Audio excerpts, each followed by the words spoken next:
Well, it appears that our less educated daughter-in-law, the unremarkable Plain Jane, is about to grace us with her singing. Come on, step onto the stage, you ugly duckling, my mother-in-law sneered.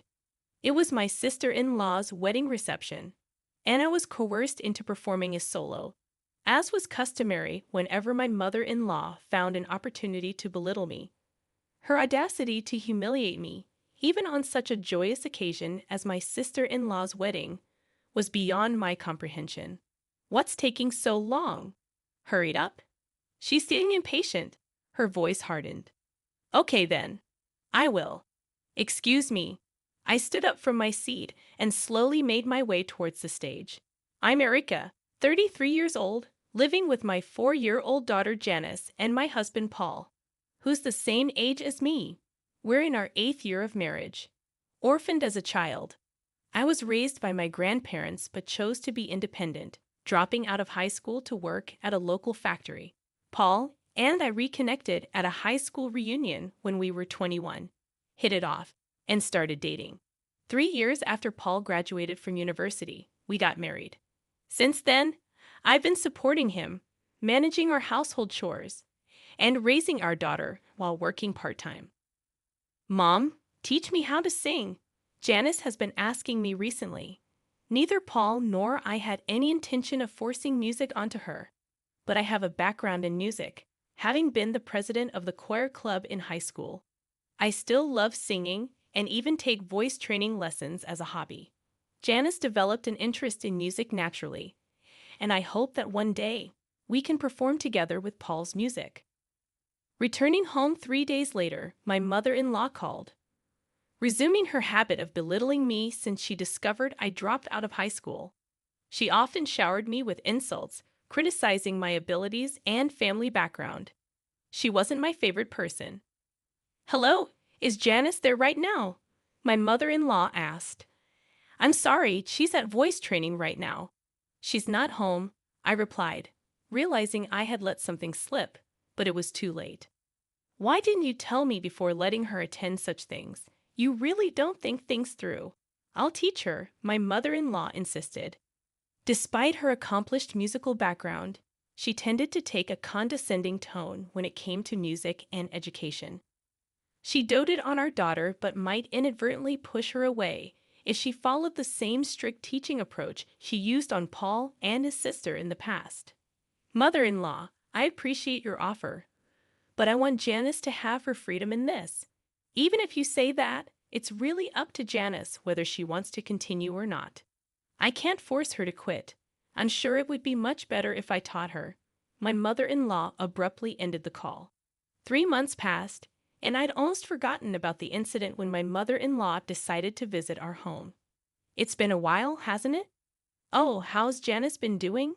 She inquired, likely happy to see her granddaughter after such a long time. As soon as she stepped into our home, she immediately scooped Janice into her arms, barely greeting us. It just so happened that Janice had the day off from her voice training class, and the whole family was at home. Granny, I've become good at singing, Janice exclaimed, boasting to her grandmother. Really? Could you sing something for me then? My mother-in-law asked. I intervened, worried about what my mother-in-law might say to Janice. How about we eat first before we hear her sing? It's lunchtime after all, I suggested. Don't interrupt when she's about to sing for me. My mother-in-law dismissed my suggestion. I'm sorry, Janice dear. Can you sing for me? My mother-in-law asked. Hearing her request, Janice began to sing.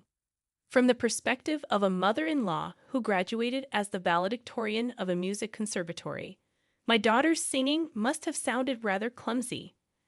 I had a sinking feeling inside me, worried that my daughter might receive some snide remarks from her. However, my mother-in-law applauded and praised my daughter, saying, "You did well. You've practiced a lot." Far from making any sarcastic comments, she thanked her grandmother, seeming happy to be praised. I sighed in relief, thinking that even my strict mother-in-law wouldn't make snide remarks to her granddaughter. I thought Mom might say something. I was a little worried. Paul whispered to me with a look of relief on his face. Nothing particular happened after that. But as the evening came, I realized that Janice had fallen asleep. "Excuse me, mother-in-law. Since Janice fell asleep, I'm going to take her to her room," I announced, picking up Janice and carrying her to her bedroom. After putting my daughter to bed, I returned to the living room. As soon as I re-entered, my mother-in-law said to me, "Didn't you think that Janice's singing today was terrible, Erica? It's a waste of money to let her go to a class that can only teach her to that level. I'll teach her myself." I confronted Paul as anger welled up within me. Wait a minute, isn't that a bit too selfish? What can we do when it comes to music? She's much better than me, and it's a fact that I got better by being taught by her, Paul reasoned. About 5 minutes of silence followed, and it was Paul who gave in and said, "All right, Mom, go ahead and teach Janice to sing for a while." Hearing those unbelievable words from Paul's mouth, my mind went blank. Is this some kind of joke? Won't they care how Janice feels? After all, she has been so happy to be interested in music. What if Janice hates music because she's taught so strictly by her grandmother? I was so angry that I felt like waking up Janice right at that moment and leaving the house with her. So I guess it means Janice is quitting the voice training class, as I said, right? My mother-in-law, with a triumphant look on her face, asked Paul and me. All right, but remember, this is not a music conservatory, so please absolutely do not do anything that Janice would dislike. I know that you know I'm not uneducated like you, I retorted, stating what I had to say, knowing she'd never back off, and I let her go home for the day. That night, my husband apologized for his mother's behavior, but I did not even want to see his face. I ignored him and went to bed. The next morning, I told my daughter Janice, "From today, instead of going to the voice training class, let's have Grandma teach you to sing here at home, all right?" When she heard it, she looked very sad but said nothing and just nodded. I apologized, seeing her like that. Then, come noon, my mother-in-law arrived at our home. "Janice, starting today, Grandma is going to teach you to sing even better," she said to my daughter with a smile. No sooner had the lesson started than my mother-in-law's teaching style became more and more strict. Within an hour, she criticized Janice harshly, demanding perfection. "You're wrong. You're making the same mistake in the same place. Do it again." I knew it would turn out like this. "Mother-in-law, this isn't what we agreed to, is it? Could you be a bit gentler?" "What are you talking about? I'm being gentle. Don't interfere. Why don't you quietly do some housework that you can hardly handle?" 4 hours passed, and at last, my mother-in-law's lesson ended. "Well, see you tomorrow. Remember to practice what we did today," she left, seemingly pleased with herself. If I'm going to get yelled at this much, I don't want to sing anymore, seated in her chair, Janice said to me. I harbored an intense hatred for my mother-in-law, taking away what my daughter enjoyed and only caring about her own satisfaction. This cannot go on. I won't let my mother-in-law have her way. Her singing lessons continued in the days that followed. However, after about a week, Janice told me, "I don't want Grandma to teach me anymore. I don't want to sing." Given my mother-in-law's way of teaching, I thought it couldn't be helped. You don't have to force yourself. If you want to quit, that's okay too. So you don't want to go back to the voice training class. It was something she had started because she wanted to, and I, for my part, wanted her to continue. So I asked her that. If it's that class, it seemed that Janice hadn't come to hate singing itself. It appeared that the harsh words from her grandmother and the lack of praise, even when she felt she did well, were making it unenjoyable for her. Why don't you go back to your voice training lessons and give it another shot? I asked Janice, and as if she hadn't been upset moments before, she perked up and nodded enthusiastically. So I'm sorry to say this to you, grandmother, but from tomorrow, Janice will be returning to her original voice training classes. The next day arrived. I relayed Janice's feelings to her grandmother over the phone. How can she whine about giving up after just a week? Isn't it your fault for raising such a weak-minded child? My mother-in-law exclaimed. I retorted, well, it might be, but even though you graduated top of your class from a prestigious music college, It seems that's the only way you know how to teach. Janice told me that she preferred her voice training teacher. Fussing and fuming, my mother-in-law continued, but I ignored her and hung up. Whether she was top of her class or not, it was quite satisfying that her own teaching method had led to her being disliked by her granddaughter, who preferred her voice training teacher. After that, the visits from the grandmother ceased. I spoken to your mother and told her it was okay if she didn't come to teach anymore. Janice said she didn't want it anymore either. I also feel like I've done something unforgivable to Janice. Back in the day, my mother was very strict with me about music, so I couldn't say anything. But I thought she wouldn't be so harsh on her granddaughter. I'm really sorry, I confessed to my husband Paul that night. When I relayed this to him, he seemed deeply regretful and apologized. I was so angry when Paul suggested quitting Janice's voice training class and having the grandmother teach her. I almost felt like punching him, but fortunately, Janice didn't come to hate music, so I decided to forgive him. 2 weeks later, Paul said, "My sister is getting married in a month, and she asks us to perform. I had never performed at someone else's wedding before. What kind of performance is she expecting?" I was planning to bring a few people from my band and do a small concert, but my sister really wants you and my mother to sing as well. Hearing that the grandmother would also be performing, I reluctantly accepted Paul's suggestion. "So, does that mean I'll be singing with your mother?" "Well, yeah, that's how it seems." Singing with my mother-in-law of all people, I wondered if it would be all right. But if I happened to sing better than her at this performance, I wondered what she'll say. I started practicing the very next day, but there was no sign of my mother-in-law practicing at all. "Mother, aren't you going to practice?" "I'm fine. I'm much better than you, even without practicing. After all, practice is something that people like you, who are not very good, need to do." I tried asking because I was curious, but the only response from my mother-in-law was sarcasm. I decided it was a waste of time to engage with her and focused on my own preparations. After we decided what song to perform, I also increased the frequency of my voice training lessons. I was sick of being ridiculed by my mother-in-law, and above all, I was anxious about performing in public after such a long time without proper training. On the day of my sister-in-law's wedding, the ceremony went smoothly, and the time for the entertainment had finally come. First, my husband Paul took the stage and began to play his music.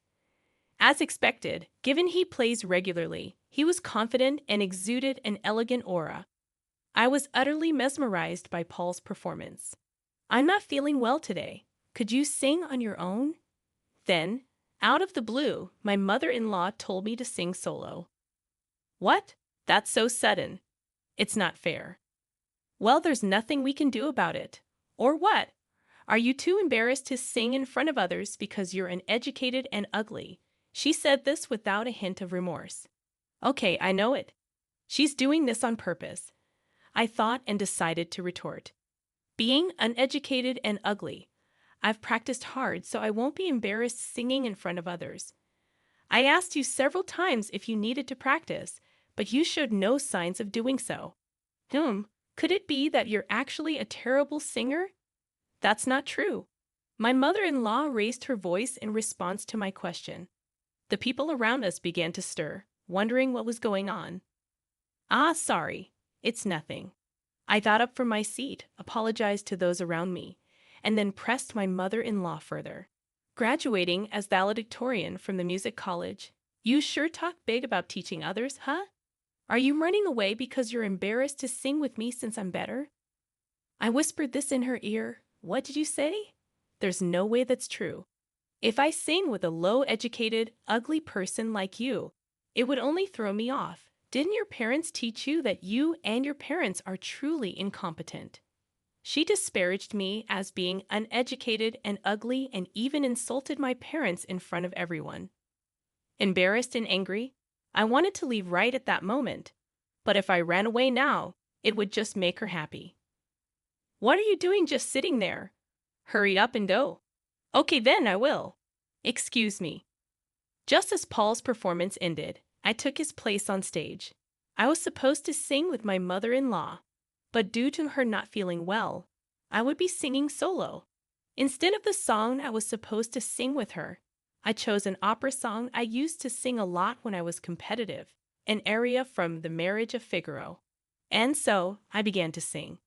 At that moment, perhaps due to the vocal training I had done, my condition was excellent, and I was able to produce the most beautiful vibrato I'd ever achieved. It was amazing.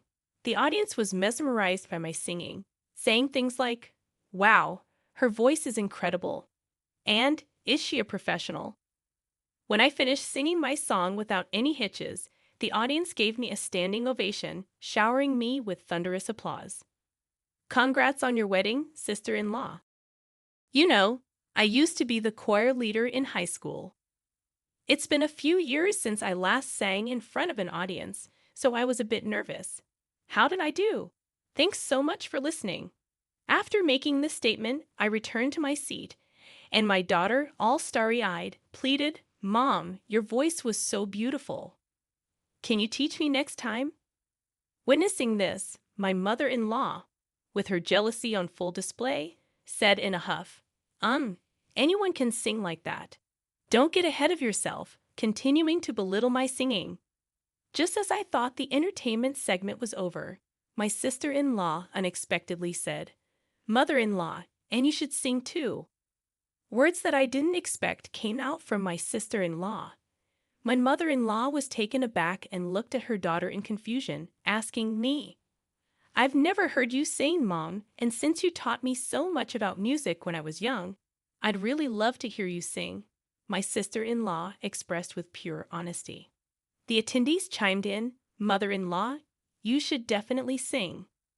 Words had gotten around that my mother-in-law was a top graduate from a prestigious music school, and the crowd grew increasingly excited for her performance, creating an atmosphere where she felt she had to sing.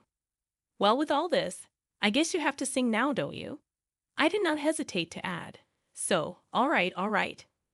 "If you insist," she responded, heading to the stage. The moment my mother-in-law took the stage, the energy in the room peaked. But as she began to sing, such murmurs could be heard throughout the crowd. "Wait, no way. I might even be a better singer." She must have heard them as well. My mother-in-law's voice did seem off, but even accounting for that, her singing was dreadful. She always criticized others for their singing, but her pitch was all over the place. Honestly, I felt I was still a better singer. The atmosphere grew awkward as her performance ended. Unlike when I sang, the venue was filled with a cold atmosphere, and the applause was sparse. Everyone acted as if they'd seen something they shouldn't have, as if her turn had never happened.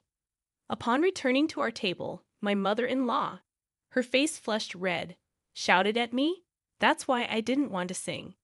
If you had sung properly, my daughter wouldn't have asked me to do this," she said to me with such an angry tone. But I didn't understand why my sister-in-law asked her mother to sing. It seemed to me that she genuinely wanted the wedding to be blessed by the voice of her mother, who had been sternly teaching her about music since her childhood. "Do you think so? To me, it seems she genuinely wanted you to sing."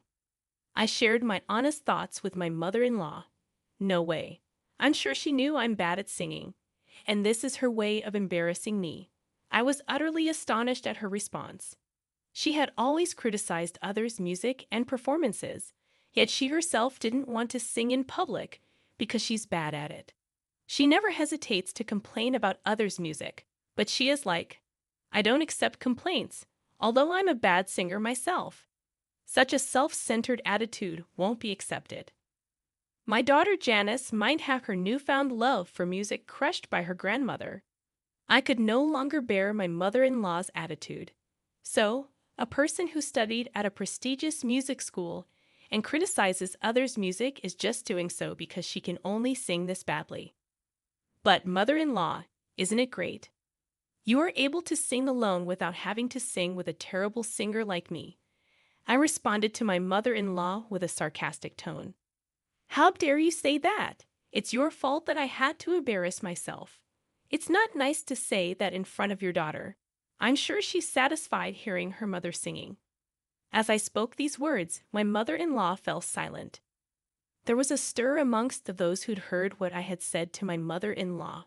But other than that, the ceremony went on smoothly and ended without any problems. 2 days after the ceremony, my mother-in-law stormed into our house.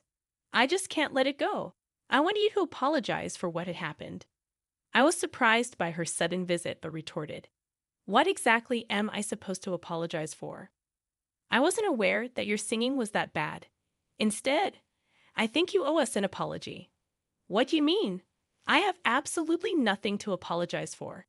It's your fault I was forced to sing that song I hated and embarrass myself." "No, not to me, to Janice. Because of you. Janice almost came to hate the music that she had started to enjoy. Even though you graduated from a prestigious music school, why would you torment a child who has developed an interest in music just because things didn't go your way? Is that what you learned from your music school? I haven't received any musical training from you, yet I was able to sing at the reception and even received applause. How about you, mother-in-law? Shall I give you some singing lessons? I'll teach you thoroughly." My mother-in-law was speechless hearing what I said. "If you have nothing else to discuss, please leave. I won't tolerate you interfering with our daughter or my husband's music anymore." Upon hearing this, my mother-in-law left our home without another word. Her shoulders slumped into defeat. I felt a sense of satisfaction from being able to retaliate so fiercely in her area of expertise, music. It was indeed worth continuing my voice training since my youth. Without the voice training, I might not have been able to receive such applause at my sister-in-law's wedding reception. I wonder how my mother-in-law, who has always boasted about graduating top of her class from a prestigious music school, felt being scolded this way by someone like me who only has a high school diploma and was just a choir member. To be honest, I felt a sense of poetic justice towards my mother-in-law. I thought, serves her right. She shouldn't act so haughty anymore. It's been a month since the wedding ceremony of my sister-in-law, and now my mother-in-law occasionally visits our house, but she doesn't complain about my daughter's singing anymore. I actually didn't mind my mother-in-law visiting since she did not say anything about music anymore. My daughter Janice, who has improved a lot in her singing recently, is challenging a slightly difficult song given as an assignment in her class. "Mom, this song is hard, but I'll try to sing it beautifully," she declared, practicing enthusiastically. "That's great. You do your best. You'll definitely do well." Although I love singing, don't know much about the technical aspects, so I had no idea what was difficult about the song. But seeing my daughter working so hard, that's all I could say. On that day, my mother-in-law, who happened to be visiting our house, observed the interaction between me and Janice and said, "Erica, this song is not something you can handle by just doing your best. Janice, listen well. You should do it like this." It was incredibly kind and patient of her, which was unimaginable given how she used to be, to explain until Janice understood. "Oh, thank you, Grandma. It's easier to sing now," Janice said as she listened intently to her grandmother's advice, working hard to master her assignment.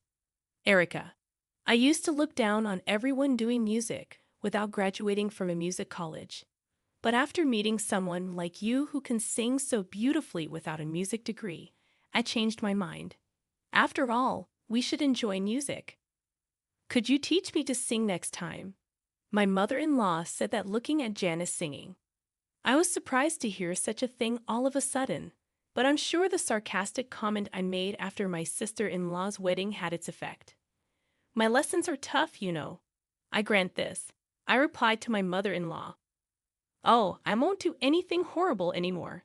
I feel sorry for Paul too, although it's too late now. But if you're going to be tough, Erica, I'm prepared." After hearing that from my mother-in-law, I felt assured that she won't say anything about her music anymore. Although a lot had happened, the tension between my mother-in-law and me eased off, and since then, we've often gone to karaoke together, becoming close enough to sing together. I hope that one day when Janice becomes even better at singing, the four of us, me, Paul, Janice, and my mother-in-law, can have a fun jam session.